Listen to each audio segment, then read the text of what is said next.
वर्ष 2026 आपके लिए कैसा रहेगा, इस बारे में आपको विस्तृत जानकारी प्राप्त होगी।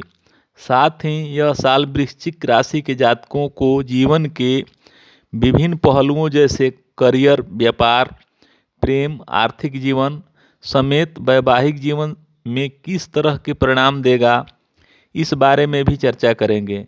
वृश्चिक राशिफल 2026 पूर्ण रूप से वैदिक ज्योतिष पर आधारित है, इसलिए हम आपको यहाँ ग्रहों की स्थिति और गोचर के आधार पर कुछ सरल एवं प्रभावी उपाय भी प्रदान करेंगे ताकि आप इस साल को बेहतर बना सकें। तो आइए आगे बढ़ने से पहले हमारे चैनल को सब्सक्राइब, लाइक करके जय बजरंग बली लिखकर हम कमेंट बॉक्स को भर दें ताकि बजरंग बली कृपा पर सदा बनी रहे। वृश्चिक राशि फल 2026 कहता है कि वर्ष 2026 वृश्चिक राशि वालों के स्वास्थ्य के लिए थोड़ा कमज़ोर रह सकता है। ऐसे में आपको इस वर्ष स्वास्थ्य को लेकर पूरी तरह से सावधान रहना होगा। साथ ही अपने खान पान का ध्यान रखना होगा और उचित जीवन शैली अपनानी होगी, तभी आप अपनी सेहत को बेहतर बनाए रख पाएंगे। हालांकि चिंता की कोई बड़ी बात नहीं है, लेकिन फिर भी आप सतर्क रहें।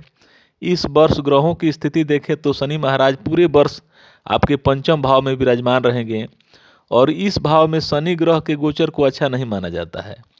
ऐसे में शनि देव आपको पेट से जुड़े रोग देने का काम शनि ग्रह कर सकते हैं। वहीं राहु देव 5 दिसंबर 2026 तक आपके चतुर्थ भाव में रहेंगे।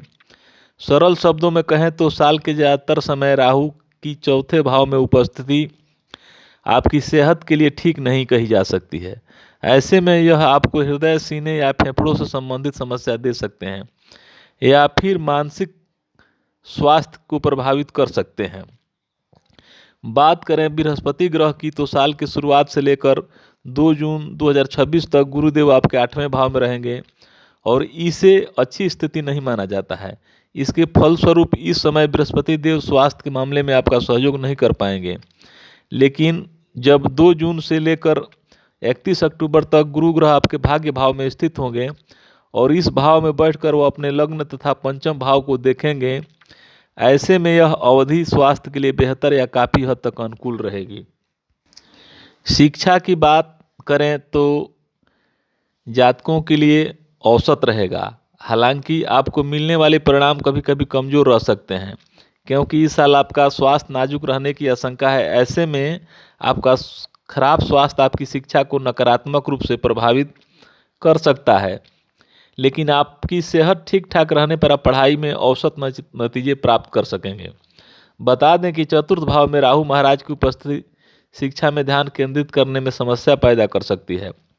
वहीं पंचम भाव में शनि ग्रह मौजूद रहेंगे और ऐसे में आपको पढ़ाई में मित्रों और साथियों का कोई खास सहयोग नहीं मिलने की संभावना है। इस दौरान आप अपनी बुद्धि के दम पर या तो पढ़ाई में आगे निकल जाएंगे या फिर आपको सब्जेक्ट पर अपनी पकड़ बनाने में थोड़ा समय लग सकता है, जिसके चलते आप पढ़ाई में पिछड़ सकते हैं। व्यापार की बात करें तो 2026 ठीक ठाक रहेगा। हालांकि व्यापार में प्राप्त होने वाले परिणाम बेहतर भी हो सकते हैं, परंतु इसके लिए आपकी निर्णय क्षमता का मजबूत होना आवश्यक होगा, क्योंकि इस बात की प्रबल संभावना है कि इस वर्ष आपकी निर्णय लेने की क्षमता कमज़ोर रह सकती है। ऐसे में आप सही निर्णय लेने में समस्या का अनुभव कर सकते हैं, जिसके चलते आप कभी कभार आप सही समय पर अवसर का फ़ायदा उठाने से चूक सकते हैं।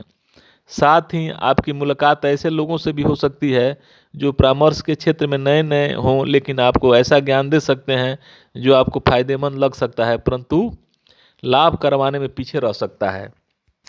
नौकरी पेशा लोगों के लिए यह साल मिला जुला रहेगा। इस दौरान आपका ध्यान कभी कभी भटक सकता है और ऐसे में आप नौकरी में अपने लक्ष्यों को पूरा करने में चूक सकते हैं। इसके फलस्वरूप आपको कार्य क्षेत्र में मिलने वाले परिणाम औसत से कमज़ोर भी रह सकते हैं। बता दें कि अगर घर की समस्या घर तक ही सीमित रखेंगे और कार्यस्थल में नकारात्मक सोच वाले लोगों से बचेंगे तो आप अपने लक्ष्यों को आसानी से पूरा कर लेंगे।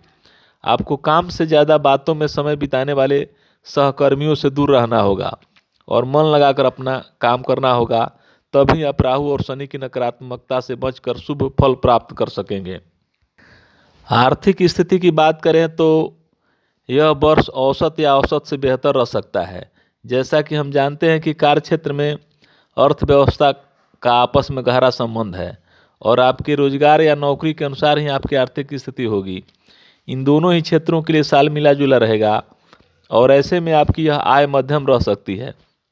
लेकिन धन के कारक और धन भाव के स्वामी गुरु ग्रह की बात करें तो यह साल के शुरुआत से लेकर 2 जून 2026 तक आपके 8वें भाव में रहेंगे, जो कि अशुभ स्थिति मानी जाती है, परंतु इनकी दृष्टि धन भाव पर भी होगी, इससे एक अनुकूल स्थिति कहा जाएगा।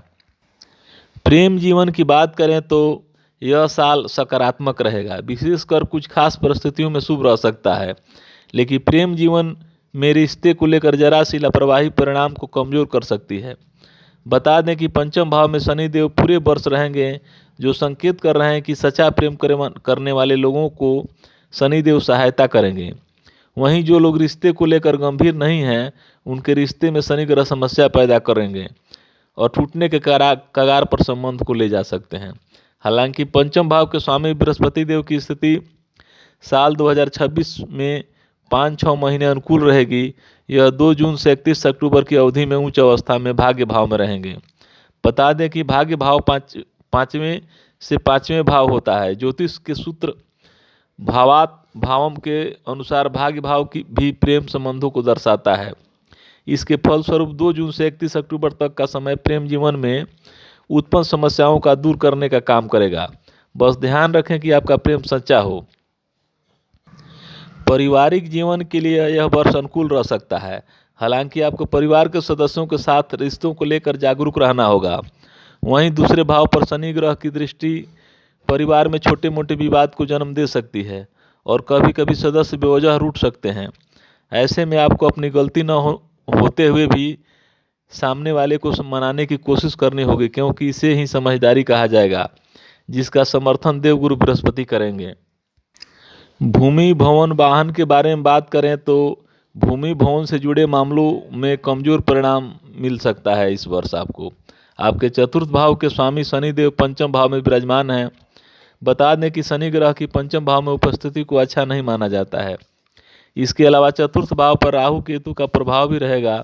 ऐसे में ग्रहों की यह स्थिति भूमि भवन से संबंधित मामलों में परेशानियों की तरफ संकेत कर रहे हैं। इसके फलस्वरूप आपको जमीन जायदाद से जुड़े कागजातों को संभाल कर रखने की सलाह दी जाती है। साथ ही आपको ऐसे लोगों से सतर्क रहना होगा जिनके पड़ोसी या प्रॉपर्टी के दावेदार गुस्सैल स्वभाव के हों या साजिश रचने वाले हों। अब उपाय की बात करें तो शनिवार के दिन मंदिर में बादाम चढ़ाएं, शरीर के ऊपरी हिस्से में चांदी धारण करें, साल के पहले हिस्से में गुरुवार के दिन मंदिर में घी और कपूर का दान करें। हमें उम्मीद है कि यह वीडियो आपको पसंद आया होगा। आपके प्रश्न या कोई सुझाव है तो कृपया उन्हें कमेंट में बताएं। हमारे चैनल पर नए हैं तो हमारे चैनल को सब्सक्राइब लाइक करें और बेल आइकन को प्रेस करें ताकि हमारे नए वीडियो के बारे में आपको पता चल सके। आपकी प्रतिक्रिया के लिए धन्यवाद।